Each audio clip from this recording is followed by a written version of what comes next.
وَنُقَلِّبُ أَفْئِدَتَهُمْ وَأَبْصَارَهُمْ كَمَا لَمْ يُؤْمِنُوا بِهِ أَوَّلَ مَرَّةٍ وَنَذَرُهُمْ فِي طُغْيَانِهِمْ يَعْمَهُونَ۔ وَنُقَلِّبُ أَفْئِدَتَهُمْ وَأَبْصَارَهُمْ كَمَا لَمْ يُؤْمِنُوا بِهِ أَوَّلَ مَرَّةٍ، ہم ان کے دلوں کو الٹ دیں گے، ان کی نگاہوں کو الٹ دیں گے، اس لیے کہ وہ ایمان نہیں لائے تھے پہلی مرتبہ۔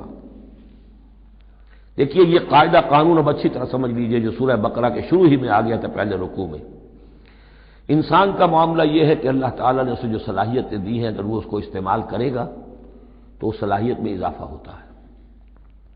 آپ علم جو ہے لوگوں کو سکھائیں گے، آپ کے علم میں اضافہ ہوگا۔ آپ آنکھ کا استعمال کریں گے، آنکھ کی بصارت برقرار رہے گی۔ پٹی باندھ دیجیے آنکھ پر، 2-4 مہینے تک پٹی بندھی رہے، بصارت زائل ہو جائے گی۔ اس جوڑ کا کام ہے کہ یہ چلے، حرکت کرے، اس کے اوپر آپ پلاسٹر لگا دیجیے، کئی مہینے لگا رہے، اس کی حرکت ختم ہو جائے گی، لاک ہو جائے گی۔ جو صلاحیت اللہ نے دی ہے اس کا استعمال نہیں ہوگا تو وہ ہوتے ہوتے وہ صلاحیت پھر زائل ہو جاتی ہے، ضائع ہو جاتی ہے، سلب ہو جاتی ہے۔ ایک باطنی صلاحیت ہے حق کو پہچاننے کی،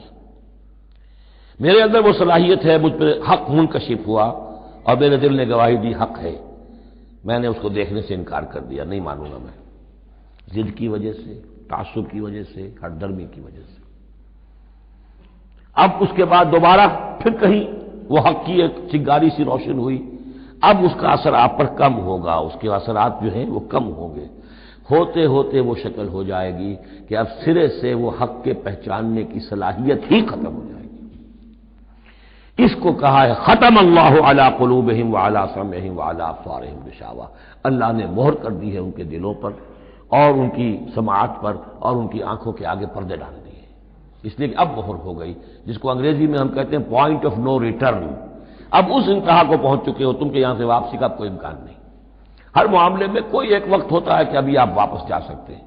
کوئی پسپائی کوئی اختیار کر سکتے ہیں، کوئی واپس جا سکتے ہیں، کوئی شرافت کے ساتھ کہیں جو ہے وہ آپ ریٹریکٹ کر سکتے ہیں اپنے سٹیپس کو، ایک حد کے بعد پھر ممکن نہیں ہوتا۔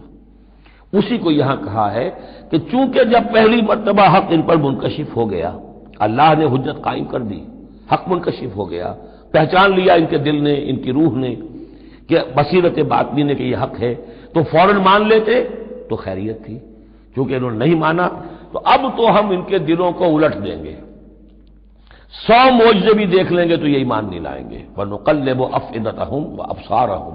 ہم الٹ دیں گے ان کے دلوں کو بھی، ان کی نگاہوں کو بھی، كَمَا لَمْ يُؤْمِنُوا بِهِ أَوَّلَ مَرَّةٍ، جیسے کہ وہ ایمان نہیں لائے تھے پہلی مرتبہ۔ وَنَذَرُهُمْ فِي طُغْيَانِهِمْ يَعْمَهُونَ، ہم کو چھوڑ دیں گے اپنی سرکشی کے اندر بڑھتے چلے جائیں۔ یہی وہ لفظ آ گیا جو شروع میں سورہ بقرہ کے آ چکا ہے، باطنی اندھاپا جو ہے، ایک ہے عین میم یہ آنکھوں کا اندھا ہو جانا، ایک ہے عین میم ہے دل کا اندھا ہو جانا، ہم چھوڑ دیں گے یہ باطنی جو ان کی ذہنی، نفسیاتی اور اخلاقی جو ان کی گمراہیاں ہیں اور جو اندھیارے ہیں ان میں بھٹکتے ہوئے چھوڑ دیں گے۔